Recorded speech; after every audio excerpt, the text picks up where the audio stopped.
They changed the world but ended up dying because of it. What did they all have in common? It's not what you think. This is their story. Marie was 32, brilliant but penniless, working in a converted shed in Paris. Then came the breakthrough.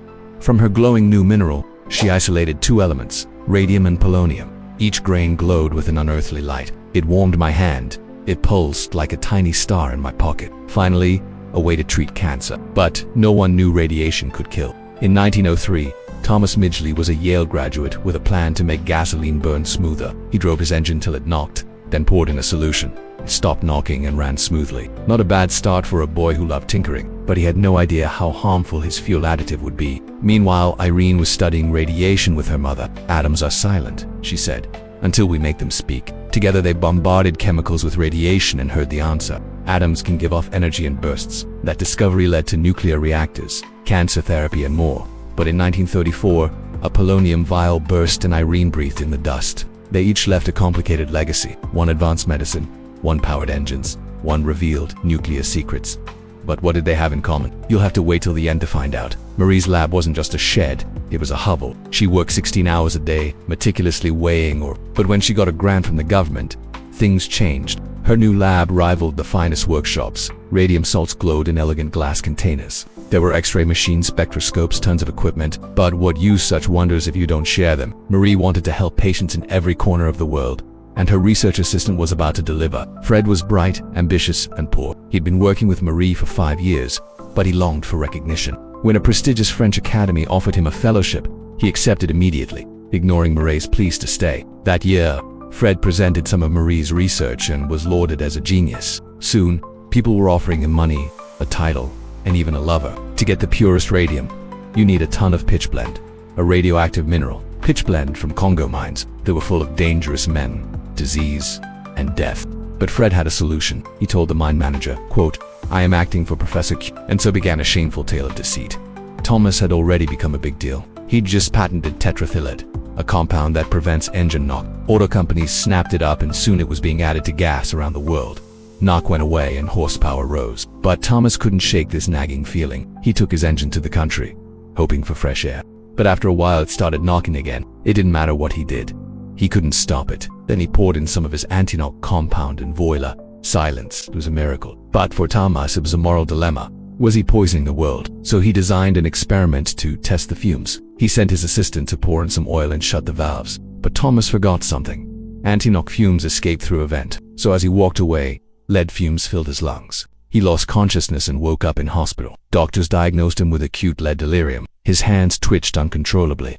Some say he recovered, others don't. Either way, the world kept pouring his poison into cars for 7 decades. Lead may have reduced engine knock, but it also starved children of oxygen, lowered IQs, and killed millions.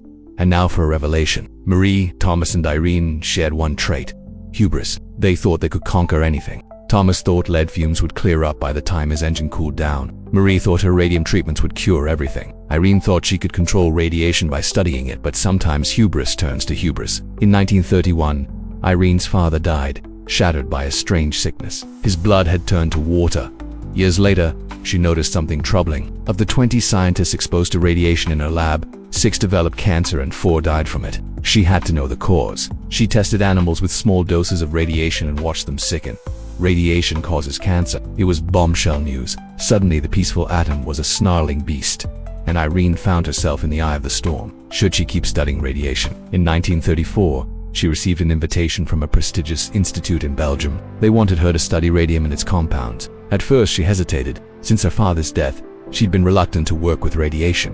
But after much soul-searching, she accepted. The next 3 years were a blur of experiments, papers, and awards. It seemed like nothing could stop her. But behind the scenes, her health was failing. She had no idea that each step took her closer to an early grave. At the institute, she set up her own lab, complete with X-rays and a special glove box. Inside it, she handled the most dangerous substances.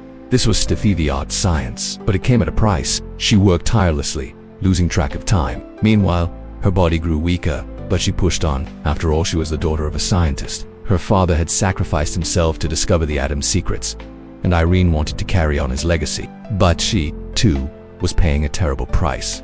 Now for the twist, all 3 geniuses died young, but not from the things they created. In 1934, Marie was driving to a conference.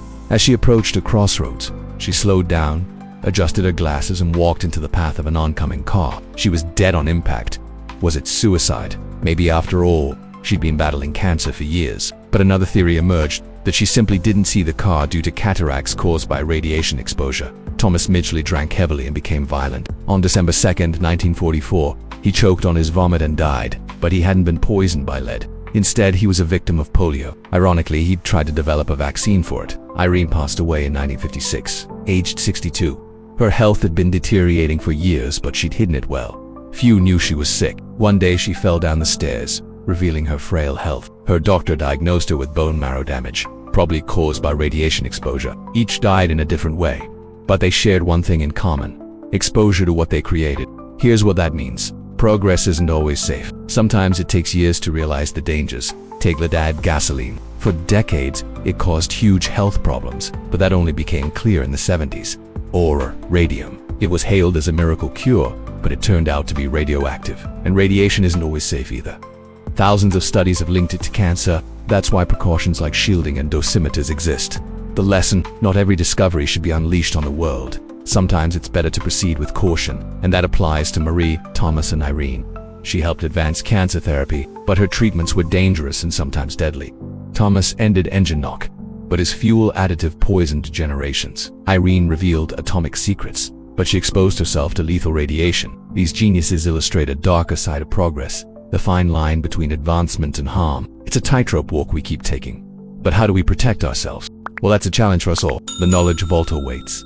Which invention frightens you the most? Drop your answer below and smash that subscribe button. Curiosity killed these cats, but it can keep you sharp. Ring the bell for more stories like these. Watch this next.